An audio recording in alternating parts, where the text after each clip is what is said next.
आज का दिन तो हम कभी नहीं भूलेंगे। हाँ, पहले आम की चोरी, फिर माली काका द्वारा पकड़े जाना और फिर उस राक्षस से मुठभेड़। जामुन काका की बात गरम है ना? राक्षस वाली बात हम किसी से नहीं करेंगे। हमारा भेद और हमारा बीज ही रहेगा। लगता है कि किसी ने हमारा भेद जान लिया है। किसने? वो देखो, गाय की नजर हमारे आमों पर है। रोको गाड़ी, रोको गाड़ी, रोको।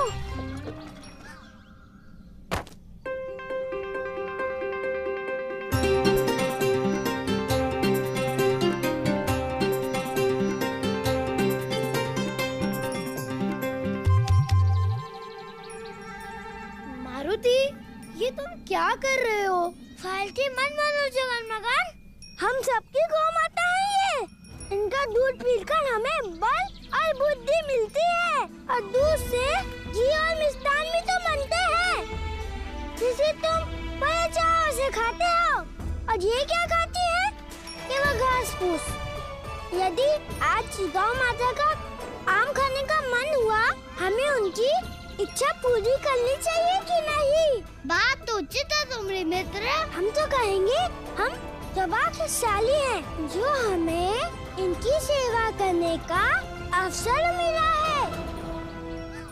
मारुति की ये लीला जितनी अलौकिक है, उतनी ही आंतरिक भी।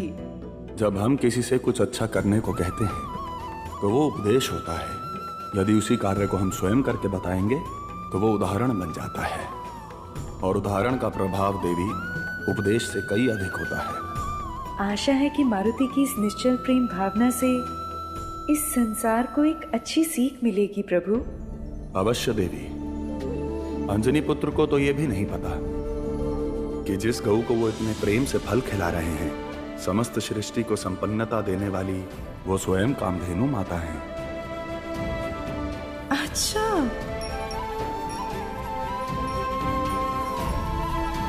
तो कामधेनु माता ने आपको पहचान लिया है प्रभु। और अब वो आपके हाथ से प्रसाद खाने का अवसर जाने नहीं देंगी।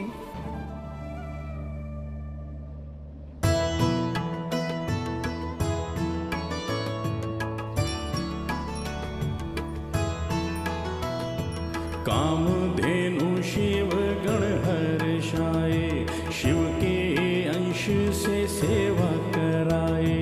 कामधेनु शिव गण हर्षाए, शिव के अंश से सेवा कराए।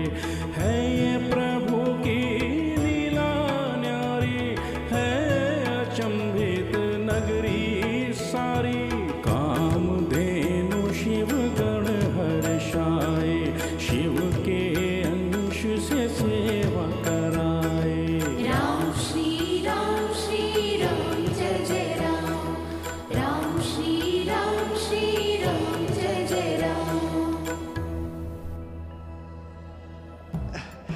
क्षमा चाहते हैं प्रभु। बोलो भृंगी।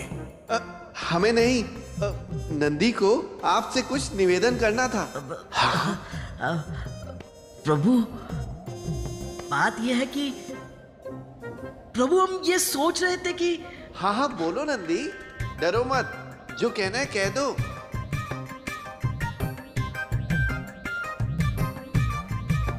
तुम बोलो ना। वैसे भी तुम सदैव यही कहते हो ना कि महादेव तुमसे अधिक प्रेम करते हैं। तुम महादेव के चहीते, आज मुंह पे ताला क्यों लग गया? हम तुम्हें अवसर दे रहे हैं प्रभु के समक्ष अपनी बात रखने का। मुझे नहीं चाहिए तुम्हारा अवसर, तुम ही बात करो, हम नहीं करते। ऐसे कैसे नहीं करते? तुम्हें बात करनी होगी। हमारी बात मानिए और बात कीजिए, वरना देखिए। नंदी, भृंगी, हुआ क्या है? माता, वो बात यह है कि कामधेनु माता को देख हम में भी एक इच्छा प्रज्वलित हुई है कि शिवज मारुति के हाथों प्रसाद ग्रहण करने का हमें भी सौभाग्य मिल सकता है क्या? बात जब महादेव के अंश और महादेव के ही गणों की हो, तो उसका निर्णय भी महादेव को ही करना चाहिए।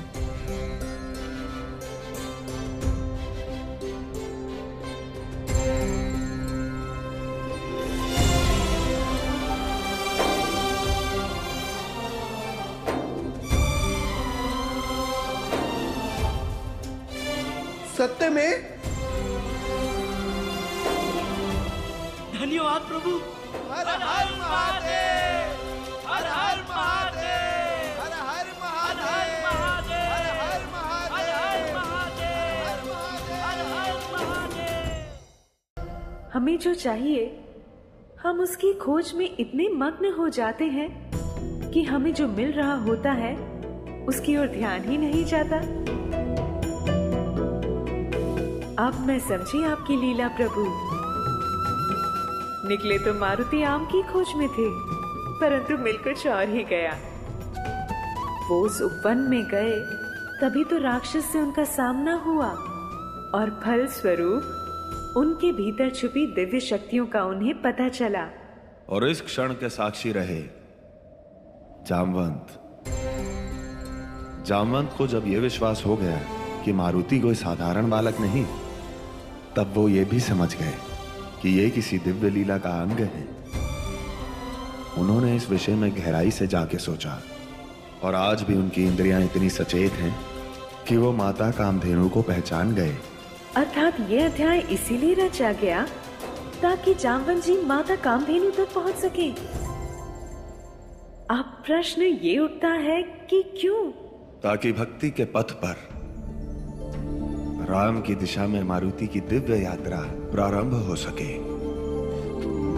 मारुति को राम तक पहुंचाने की इस यात्रा में जामवंत को एक महत्वपूर्ण भूमिका निभानी है। इस पवित्र यात्रा को प्रत्यक्ष करने की इच्छा तो मेरी भी है प्रभु।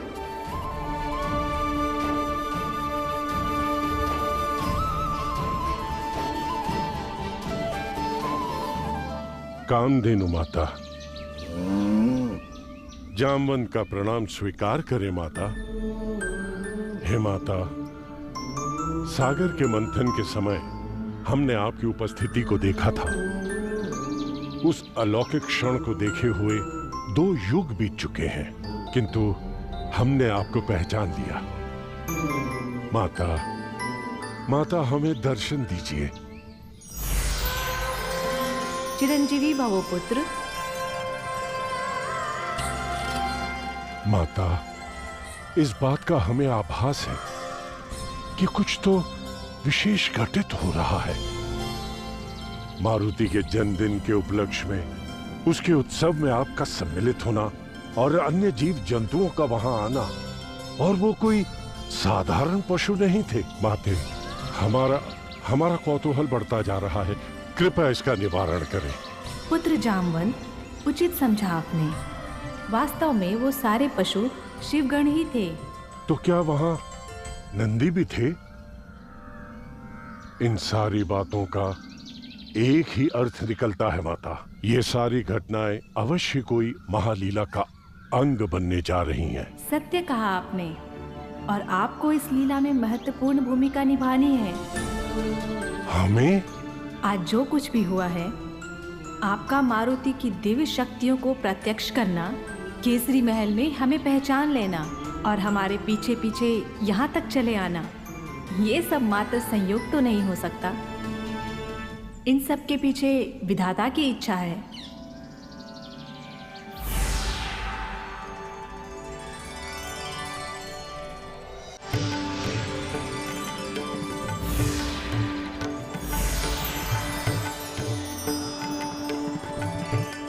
ब्रह्म सरोवर। प्रणाम पूज्य पिताश्री। पुत्र जामवंत, आपको देखकर हमारा हृदय प्रफुल्लित हो उठा। आपसे विनती है, कृपया हमें बताएं, ये क्या दिव्य लीला है? समुद्र मंथन के पूर्व से लेकर अब तक आप इस धरती पर उपस्थित हैं। असंख्य ऐतिहासिक घटनाओं को प्रत्यक्ष किया है आपने, परंतु इस त्रेता युग में आपके जीवन का सबसे महान एवं सबसे महत्वपूर्ण प्रयोजन छुपा है पुत्र। वो क्या है, आइए आपको इसकी एक झलक दिखलाते हैं।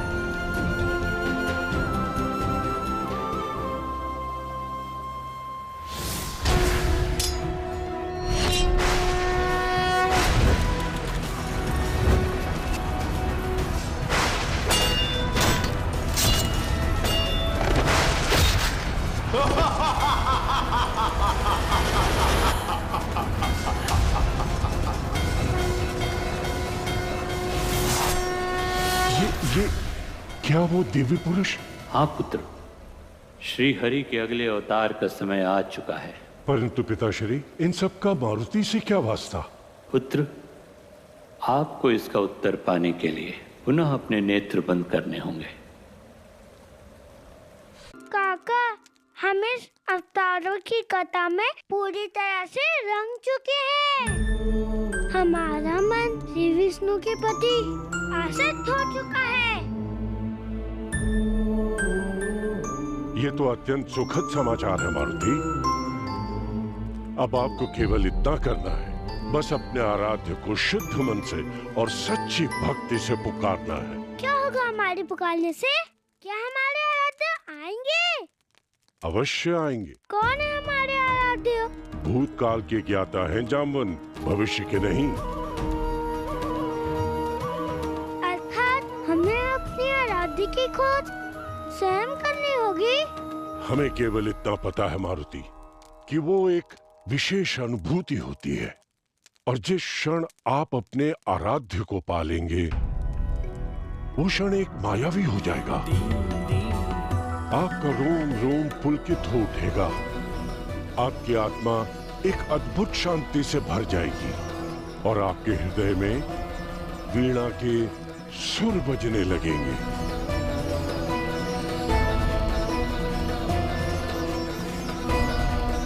मिल गया काका, आराध्य को ढूंढने का मार्ग मिल चुका। कैसे मारुति? कैसे क्या कैसे? अभी अभी तो आपने हमें बताया जब हम अपने राज्य से मिलेंगे तो हमारे राज्य में बिना किसी सुनाई में देंगे। तो जितने भगवान हैं हम एक एक करके सबकी पूजा करेंगे। उनका ध्यान करते ही मन के बिना के सर बज उठे, वही हमारे आराध्य है। मारुति, कदाचित हमारी बात को वीणा बजने वाली बात का अर्थ ये नहीं था। उसका अर्थ ये था कि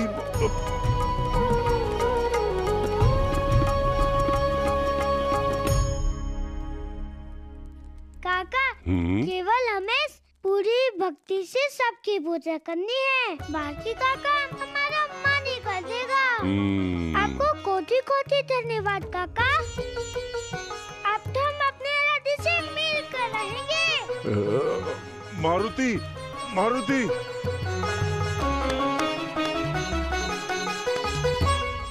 हे ब्रह्मदेव, आपके आज्ञानुसार ही हमने कार्य किया। जैसा आपने चाहा हमने वैसा ही किया, परंतु मारुति ने हमारी बातों का अर्थ कुछ और ही ले लिया। हे ब्रह्मदेव, कहीं हमने उन्हें उचित दिशा दिखाने के स्थान पर उन्हें भ्रमित तो नहीं कर दिया? प्रभु जाम्बन जी ने जो बात प्रतीकात्मक रूप में कही, मारुति ने उसे आक्षरिक रूप में ले लिया। वो समझ बैठे हैं कि सच में उनके मन में वीणा के सुर बजेंगे।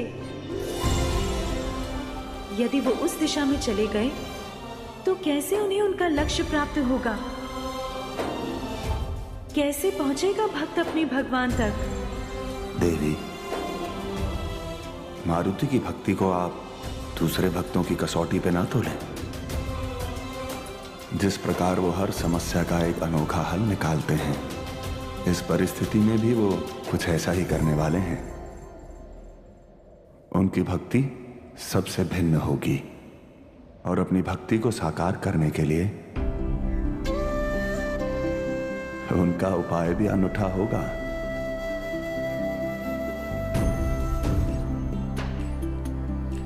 मारुति हमारे ही तो अंग हैं। इसी कारण हमारे समान भोले भी उनकी पद्धतियां कभी कभी बचकानी लगेंगी, उनकी विधियां अलग होंगी, परंतु बचकानी नहीं,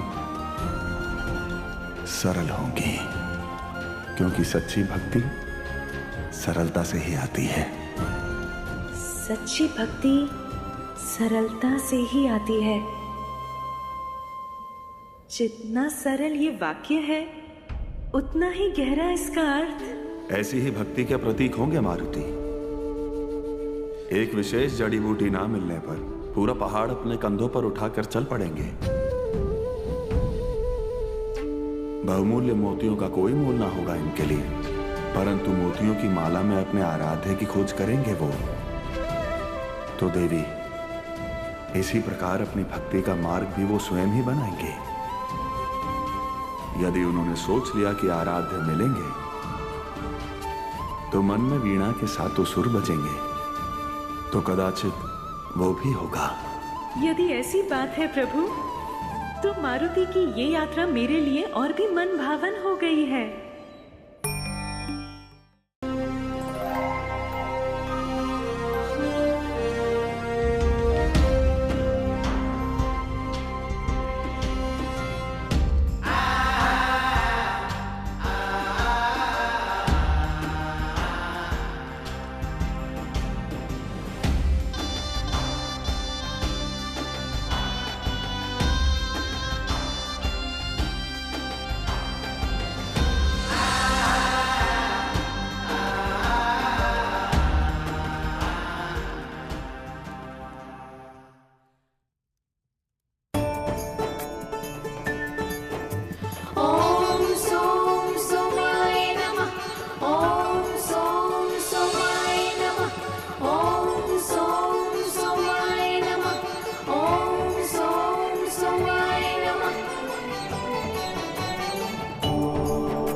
चंद्रदेव की जय हो, चंद्रदेव की जय हो, चंद्रदेव की जय हो, चंद्रदेव की। नारायण नारायण।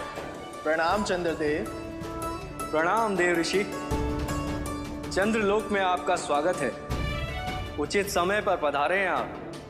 पूर्णिमा लगने ही वाली है और कुछ ही क्षणों में हम अपने कोटि कोटि भक्तों को दर्शन देने ही वाले हैं। हमारे नाम का जय घोष तो आपने सुना ही होगा। अवश्य ही। इतना सम्मान संसार में जितनी भक्ति हमारी होती है, कदाचित और किसी भगवान की नहीं होती। अच्छा, तो चंद्रदेव के मन में अहंकार के बीज प्रस्फुटित हो चुके हैं। सत्य कहें तो आज चंद्र पूर्णिमा पर जितने भक्त आपकी पूजा कर रहे हैं, हमें नहीं लगता कि संक्रांति के दिन सूर्य देव को भी इतने ही भक्तों की पूजा मिलती होगी। नारायण नारायण। हमें तो भय है कहीं आपके इतने भक्तों की संख्या देखकर परमपिता ब्रह्मदेव सूर्य देव का भी कार्यभार आपको ही ना सौंप दें। सौंप दें तो अच्छा है।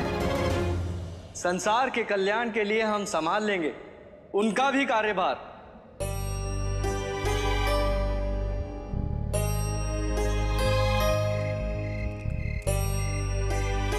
नारायण नारायण। मुहूर्त चंद्रदेव। क्या? हमने कहा मुहूर्त निकल जाएगा, फिर आप अपने भक्तों को दर्शन नहीं दे पाएंगे। नहीं नहीं, हम प्रस्तुत हैं अपने भक्तों के जीवन को आलोकित करने के लिए।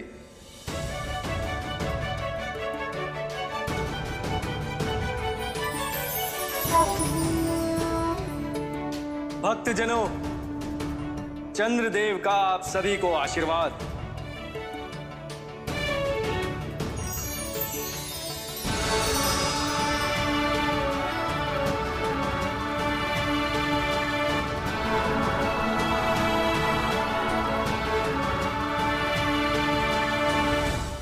देखिए मारुति, चंद्रदेव हमारी पूजा को स्वीकार कर हमें आशीर्वाद दे रहे हैं।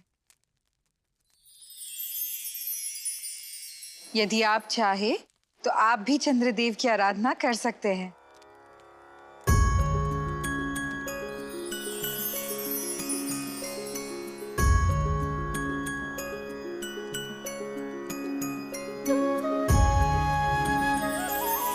यदि चंद्रदेव भी हमारे आराध्य हुए तो उनकी पूजा करने से हमारे मन में अवश्य वीणा के सुर गूंज उठेंगे। ओम सोम सोमाय नमः। ओम सोम सोमाय नमः। ओम सोम सोमाय नमः। ओम सोम सोमाय नमः। ओम सोम सोमाय नमः। ओम सोम सोमाय नमः। ओम सोम सोमाय नमः। ओम सोम सोमाय नमः। कौन है ये पृथ्वीलोक का वासी जिसकी पुकार शेष सभी भक्तों के स्वरों पर भारी पड़ रही है? ओम सोम सोमाय नमः। किसी के मंत्रोच्चारण में इतना तेज हमने पहले कभी नहीं अनुभव किया। मारुति के बिना हमारा जीवन जैसे चित्र बिना रंग। का करे अब जी के, हमसे और सहन नहीं होता भाइयों। हम जा रहे हैं, चलो। मारुति, अरे जगन मगन बंधु, कहाँ चले तुम लोग? बंधु, कहाँ ले जा रहे थे तुम हमें? कौन सा है वो उपवन जहाँ कोई ना आता जाता हो? हम तीनों के लिए वहाँ मलयुद्ध के लिए जगह बहुत ज्यादा है, बड़ा आनंद आएगा। हाँ हाँ चलो चलो। पिछले कुछ दिनों से तो हम तीनों भिन्न भिन्न खेलों का आनंद ले रहे हैं। हम तीनों की टिकड़ी कमाल की है वैसे। तो चलिए। चलो चलो।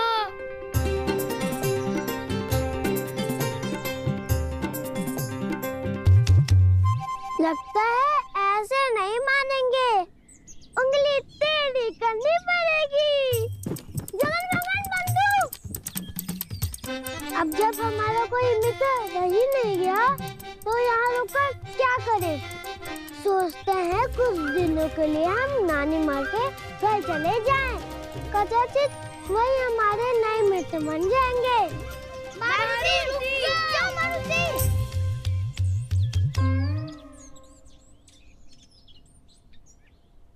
क्रोध तो बड़ा आ रहा है तुम पर, परंतु हमारे बिना ना तुम्हारा कार्य नहीं निकलेगा, इसलिए तुम्हें एक और अवसर दे रहे हैं।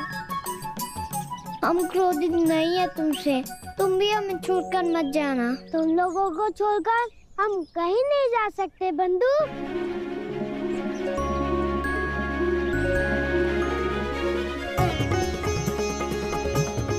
एक और बात, हम अपने व्यवहार के लिए तुम तीनों से क्षमा मांगते हैं। मारुति, मित्र क्षमा नहीं मांगते, गले लगते हैं। इस महल में आपकी चरण धूलि पड़ते ही हृदय प्रफुल्लित हो उठता है। आसन ग्रहण कीजिए। हमारी भी आपसे यही इच्छा होती है कि हम भी आपसे नित्य मिलते रहें। जामन जी, आप मारुति को ढूंढ रहे हैं? अरे तो आपसे कौन मिलने आया है? जी हमारा मतलब है कि आपको कैसे पता कि हम मारुति से मिलने आए हैं? आपसे मिलने के पश्चात वो केवल आप ही की चर्चा करता है। आसन ग्रहण कीजिए। आइए। ये तो हमेशा से ही होता है ना स्वामी। प्रणाम जामवंत जी। आपके मित्रगण, हमारी सखियां, जो भी एक बार मारुति से मिल लेते हैं ना, हमेशा उन्हीं के हो जाते हैं। ये तो स्वाभाविक है देवी, आपका लल्ला है ही ऐसा। जो भी उसके पास जाता है वो उसी का हो जाता है। जब से हमने उन्हें हरी कथा सुनाना शुरू किया, तब से हमें ऐसा प्रतीत होने लगा है जैसे हमारे जीवन में कोई देशेस आ गया हो। जामवंत जी, जब से वो आपसे हरी कथा सुनकर आए हैं ना, तब से उनमें एक स्पष्ट रूप से परिवर्तन आ चुका है। ना खेल कूद में ध्यान है, ना खान पान में। और कल हमारे ध्यान में आया कि उनके स्वर में हमेशा जैसा उत्साह नहीं रहा। पता नहीं कौन सी बात से व्याकुल है वो। किंतु ऐसा प्रतीत होता है कि वो किसी वस्तु की खोज में है और अपने भाव व्यक्त नहीं कर पा रहा है। यही तो अपेक्षित था उनसे। मारुति के मन में हरि प्राप्ति की ललक जाग रही है। देवी अंजनी, महाराज केसरी, इसमें चिंता की क्या बात है? आप सब सिर्फ आशीर्वाद दें, उन्हें प्रेम दें। उनके जीवन में जो भी खोज है मारुति स्वतः ढूंढ लेंगे। आशा करती हूँ आपकी बात सत्य सिद्ध हो। वैसे आपने क्या उपदेश दिया मारुति को? हमने तो उनसे कह दिया कि आप मतंग ऋषि से मिलिए, उन्हीं से मार्गदर्शन ले। अंततः वो समय आ गया है जब भक्ति के पथ पर मारुति की यात्रा प्रारंभ होने वाली है। शीघ्र ही अपने आराध्य की खोज में चल पड़ेंगे।